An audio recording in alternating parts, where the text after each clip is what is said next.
page turners, welcome back to the channel. I'm Matthew, the man with a hat who reads. And today we're looking at the month to come. This is my August TBR video. I have 9 books here, but I know there'll be more because I have a bunch of the July stuff I haven't gotten to, and then it's going to get carried over. I don't know exactly what's all getting carried over just because as I'm filming this, the month is not over yet.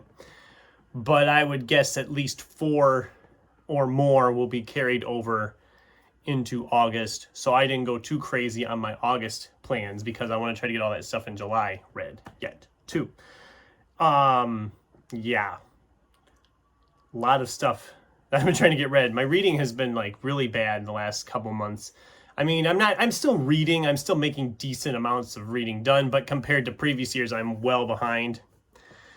But thanks to my work schedule being flexible with longer movies, giving me more downtime to read at work, I've got multiple weeks of Spider-Man, which is 2.5 hours long.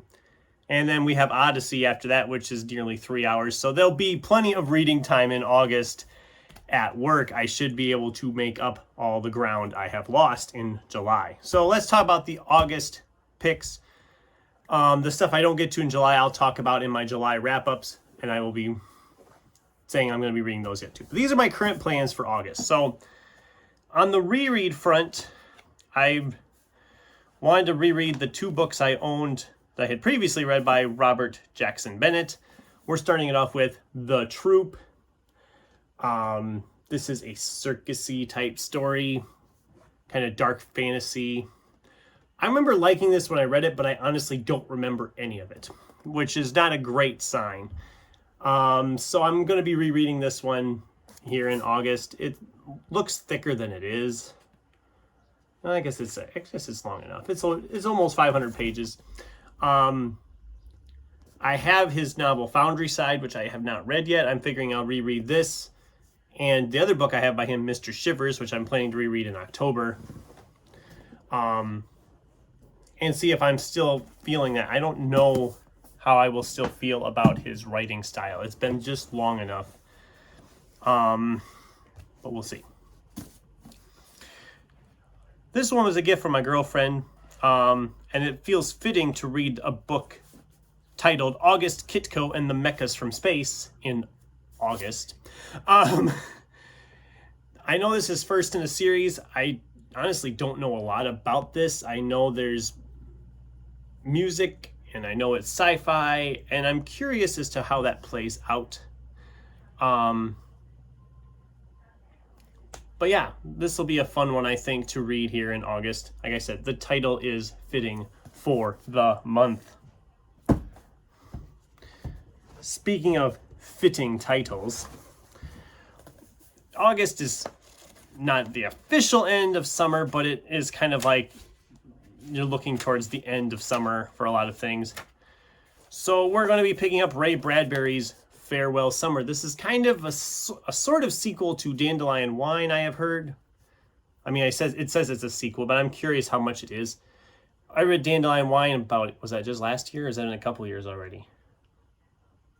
Whenever I read Dandelion Wine, I absolutely adored it to no end. I loved it. I said it was essential summer reading. And I have a feeling this one might be more of the same. I'm excited to tackle this one. It's not very long. It's fairly sizable print. I should probably get this one read pretty quick.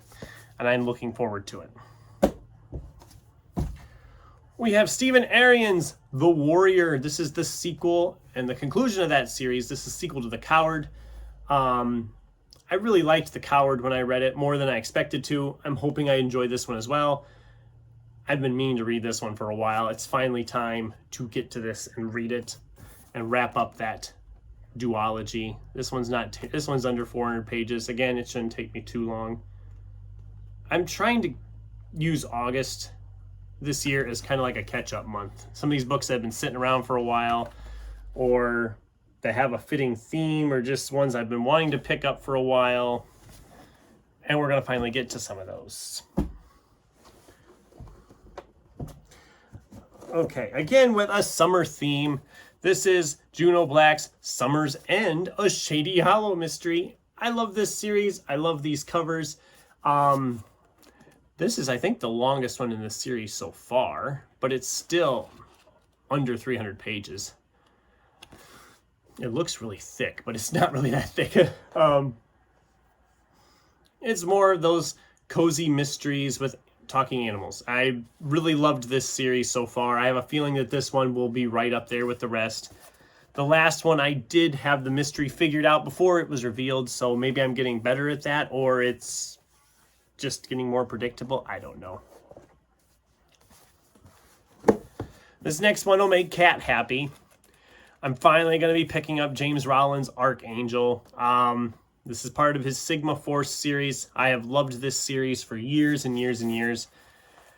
I don't think there is any more after this one as of now. I haven't heard about any other ones in this series. I don't think, I mean, this one was published 2024, and I've heard nothing about any new ones in that series. So maybe this is it. I don't know. In a way, I'd be okay with that because this series is very long, and I'd love to go back and reread it, but I don't want to reread it if they keep putting out new ones, because then I'll feel like I don't know. Is that a weird thing? I mean, I would love to go back and reread it. Maybe I should just reread it. If this is the last one for now, maybe I will go back and next year and start over with Sandstorm and read through the whole series again. That'd be kind of fun. It's been a long time. These last three are all completely random. We have Michael Crichton's Rising Sun. This is a Michael Crichton novel I haven't read before, and I've been doing a lot of Michael Crichton rereads lately, as I'm sure if you're a longtime watcher, you're aware. So I thought I'll mix in some ones I haven't read by him as well. I have Rising Sun, I have Next, and I have State of Fear. I have never read those three, and I might try to get all three of those in yet this year. Oh, Tom Burns had soccer. I don't know who that is, but they had soccer. See, it's written in the cover there with a random phone number. I probably shouldn't show that off, but I'm curious on reading this one. I haven't read this one before. I'll probably be rereading Lost World because that is one of them I haven't gotten finished yet here in July. So that I might be reading two Michael Crichtons in August. We'll see. This one is a horror novel called Stickman. I love this cover. It's very simplistic, but it sounds like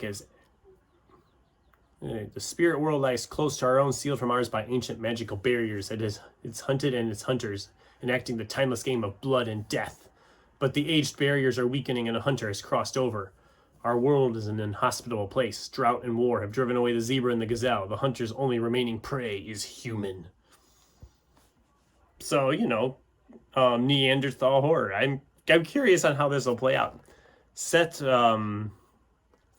Fefferel. How do you pronounce that last name, guys?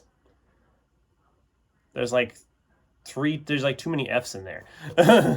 Fefferel. Did they say anywhere in here how to pronounce that? Probably not. Tell me, who is Fefferel? This book is older than it looks, too. This is from 1987. God, this looks like it's 90s. This is interesting. I don't know much about it. This was a blind buy at half price. It sounded interesting. So we'll see how that goes. And the last one here is another shorter one. I love books and stories about libraries and bookstores. We have The Door-to-Door Bookstore by Karsten Henn. I've heard good things about this one, but I never could find it anywhere. And I finally found a copy of it. It's not terribly long. It's like just over 200 pages. So it should be a fast read. Which is kind of what I need. I need some like stuff here. I'm trying to get some of this stuff in. Most of these, like I said, I'm picking up because they've been here a while or they just sound good. But also, I need to get some of these out of the way. I'm not going to be able to pick up some of these genres because I have my commitment, of course, is always sci-fi September for the sci-fi stuff, and October of horror for a lot of horror stuff, and that's usually all I'll read in those months. I mean, I have plenty of that kind of stuff to read, and those TBRs are going to be massive just with the sheer amount of stuff I want to squeeze in. But that's the TBR I have for August, along with whatever July leftovers I don't get finished. I'd love to hear from you guys. What did you think? Do any of these sound good to you? Have you read any of these? Should I not even bother with some of these? And what's on your TBR plans for August? I'd love to hear from you in the comments down below.